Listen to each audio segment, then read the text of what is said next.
Hi everyone, this is Brandy Shampoo with Exploring Expression, and welcome to another Sunday at 7. Sunday at 7. My name is Brandy Shampoo, and I help people become the very best expression so that you can make learning fun, easy, and natural, not just for your children, but for yourself as well, because you deserve it. And welcome to Sunday at 7. Happy All Saints Day. Happy All Saints Day. I hope you had a fantastic Halloween. We absolutely love Halloween. We didn't go traditional trick or treating this year, but we went trunk or treating. We actually went trunk or treating twice and had a fantastic time. And I hope you did as well. I hope you had a great week. Um, an interesting aside, while we were out trunk or treating last night, we ran into one of our followers from our YouTube videos or from our Facebook videos, and just had a great conversation with her and the most adorable little dinosaur. And she actually asked, she had seen last week. Is it last week? The week before last, 2 weeks ago, we did a Sunday at 7 all about dragons. Remember that? We did a rabbit hole. We went down the rabbit hole and started learning about dragons. And this young lady and her son had seen that video and asked us if we had the same sort of thing about dinosaurs. Now, we haven't done dinosaurs yet. That's not something that the smallest boy has expressed an interest in studying. However, and I did want to point this out, we built these little creatures. And if you remember, and if you go back and watch the rabbit hole dragon episode, there was this kit that came with these skeletons and clays, and we built dragons to go in our dragon's nest. Well, I just wanted for the young lady that I met to mention that these also come in dinosaurs. And the best thing about this, and this is why I got this particular clay set, um, not only because I could have never, we could have never done that on our own, is that it came with the skeletons underneath, and so we were able to have a fantastic discussion about the idea that we start with bones and we start with skeletons and we build muscles and everything around it. So this, for those of you who haven't seen some of my Instagram posts or some of my other things, this is the little dragon we made to go in our nest while our dragon studying. And if you're here, I believe it's next week. If you're here next week, you're not going to want to miss it because we are getting ready to start a new fantastic rabbit hole. We're still working. We're still working on superheroes, and we're going to get back to flight um, very soon. We're going to get back to flight and superheroes, but the smallest boy wanted to talk about potions, and so we're diving. We're doing a dive into potions, and next week's Sunday at 7 is going to be all about how we learn about potions and how we teach math and science and all of those things using potions. So you're not going to want to miss that. All of that said, ready for this? Today, what we're going to talk about today is candy. After all, it's the day after Halloween. The holiday season has officially kicked off. Let me turn this to silent. The holiday season has officially kicked off, and if you guys are anything like me, you now have a giant bucket of candy, right? That is way more candy than one little boy and his mother needs to eat. So what do you do? What do you do with all this candy? Well, there's several things you could do. A lot of dental offices will take it back, but perhaps you don't want to rip it away from your little loves quite that drastically. Well, I have come up with a list that I'm going to share with you today. A list of how you can create learning opportunities with your Halloween candy and with the candy that we are going to start to receive in abundance between now and Christmas, because this is candy cookie season. It's the holidays and it's Girl Scout cookie time. Those are the two candy cookie seasons. So Are you ready for this? You ready for this? Let's get started. Let's start with subject number one, which is math. Math. One of my absolute favorite things to do with Candy is poker. We love playing card games. We love poker. We love Go Fish. Um, we love fun, responsible gambling with the understanding that it all goes back into the same pot. There are so many learning things that you can do.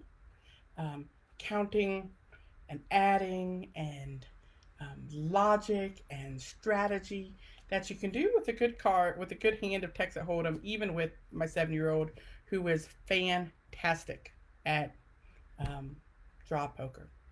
And we use candy as currency because I don't like gambling with money with my children. So we use things like candy or buttons or beads or things of that nature. One of the best things about using candy is we can say that, for example, Skittles are worth 1 and M&Ms are worth 5, right?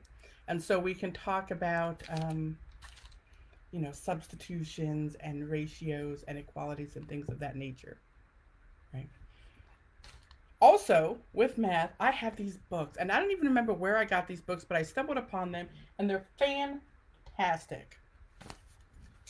This is a series of candy math books.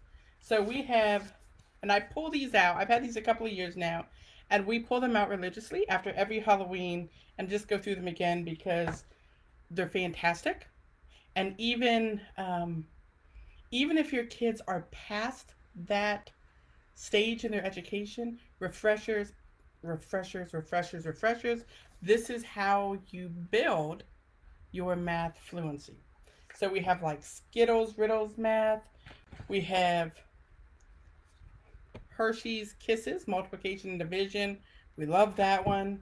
Here's M&M's math. Um, Twizzlers, Twizzlers percentages. Twizzlers are great candies to talk about, almost like pizza fractions, to do fractions and percentages. And well, this one's not about candy at all, it's about apples. So we'll come back to that when we're studying apples. We'll put that over there. So we read those books and we walk through the exercises in them, and we learn to do, we add and we subtract and we multiply using the candy. Okay, so that's math. Number 2, language arts. So we've studied math. We've got our math subjects, language arts. We do a couple of things. One of the things I love to do with candy are anagrams. And what an anagram is you take the letters in one word and you see how many other words that you can make with it. And the way I use this is we reach in and we randomly grab a piece of candy out of the bucket. And then we go to our refrigerator magnets. Now, I believe every home should have a supply of refrigerator letter magnets. You can get these at the Dollar Tree for $1, and these ones are the ones from the Dollar Tree, if you can see. We just spray painted up gold so they would go nicely in our kitchen. And we pick up the letters of the words, and I put them in a pile, and I say, okay, let's see who can make the most words using what you pulled. Right? Anagrams. And it's fun, it's fantastic. We make a couple and then we reach in and we pull something else. Maybe gum. Apparently we got gum this year. And then we take those letters and we make new words. Okay. We also do acrostic poetry. We also love poetry, and that's where you write it down this way, and each letter is the next line of your poem. So you write a poem using each letter in the candy. Okay. So that's science. So we did math, we did language arts. Number 3, science. Now, candy is so wonderful for science. There's so many experiments that you can do using candy. This is a great time to let your child work the scientific method. And And we have a great product on our store that's an introduction to the scientific method. And if you have younger kids, it comes with a fantastic um, report that they can do that really walks them through the steps of the scientific method. But candy is a great, fantastic way to use this. For example, Lindor and I'm just saying, whoever put Lindor truffles as Halloween candy is my new best friend. So, which will melt faster in the sun? Lindor truffles or Snickers? That's science, right? And it helps your small children learn to work the process. There's also statistics involved. If anybody who's never done the M&M color statistics project, it's out there in about 1 million places, and I'm sure if you go on the M&M's website, you'll see it there too. Of what's the ratio of blue to green to yellow M&Ms in a pack? Now that's technically math and technically science. I consider it both, because it talks about how to record data, and science, right? Science is about investigation, and investigation is about data. And this is all things that we're using what your kids are interested in right now. Because if your kid's anything like Daniel, anything like my smallest boy, this is what he's interested in right now: candy. And the bucket, which we got at the Dollar Tree, which starting this coming week is going to become our cauldron for potions. So just saying, you're going to want to come back next week for that. So math we've done, science we've done, language arts we've done, social studies. When we're doing candy and learning about social studies with candy, we do a lot of history of and how it's made. The candy has such a rich history. Did you know that? In fact, we learned a whole bunch about candy today in our Russia Yum Yum box and studying Russia. And probably tomorrow or the next day, if you head over to my YouTube channel or to our website, exploringexpression.com, we're going to post the video we made about doing our Russia Universal Yums box, or Russia Yum Yum box, and how we planned an entire day learning about Russia around that. So that was absolutely fantastic. But through that, we learned some really interesting stuff about the history of certain candies in Russia. Isn't that interesting? And I wonder, as you picked out these different things, as your child reaches in, because really what this is a grab bag of ideas. Reach in the bucket, pull out a candy, and let's learn about the history. Where is it made? How is it made? When did it arrive? What was going on? Do you see all those things that you can study from a historical and social studies perspective through candy? Right? It's for more than just eating. And finally, art. So when all else fails, when we've consumed all the good stuff, we've consumed the M&Ms and the Snickers and the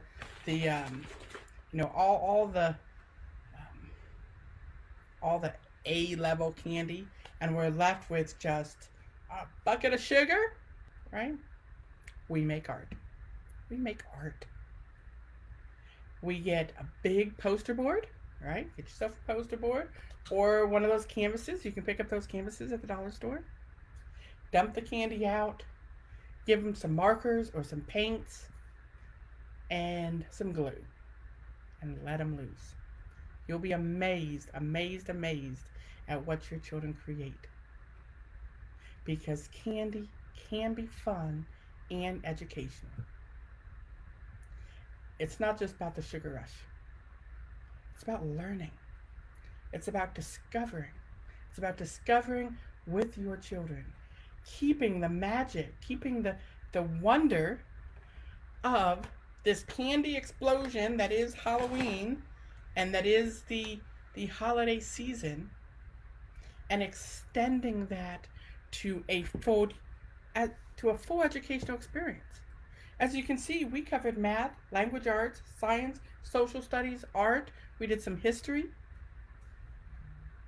And it's all about what your child wants to know about right now, right? If you have candy around, why not use it? Use it to learn and grow and share and take this time, because you're going to consume it anyway. I mean, if you're anything like me, this bag of M&Ms is not going to last out the week. Either I or the smallest boy will consume it, I promise you. But before we do, we're going to learn something from it. We're going to learn something with it. We're going to learn something about it. So it becomes more than what it is. It becomes a tool for exploration. So that's that. That is learning fun with candy on All Saints Day. So now you know, go out and grab your big bowl of candy and look down in it and say, who am I going to learn from today? Which one of you am I going to learn from today? And after you do that, come back here next week. We'll share this. Daniel remembers at the end of every little snippet and every little video that we do, and I take of him, he says, don't forget to like and share and comment down below. So, in honor of Daniel today, don't forget to like this video and share and comment down below what your favorite candy, what your favorite Halloween candy is, because I can't wait to connect with you. And make sure to come back next week when you find out how our Halloween bucket becomes our potions cauldron and where we go on that rabbit hole. And until then, I'll see you later.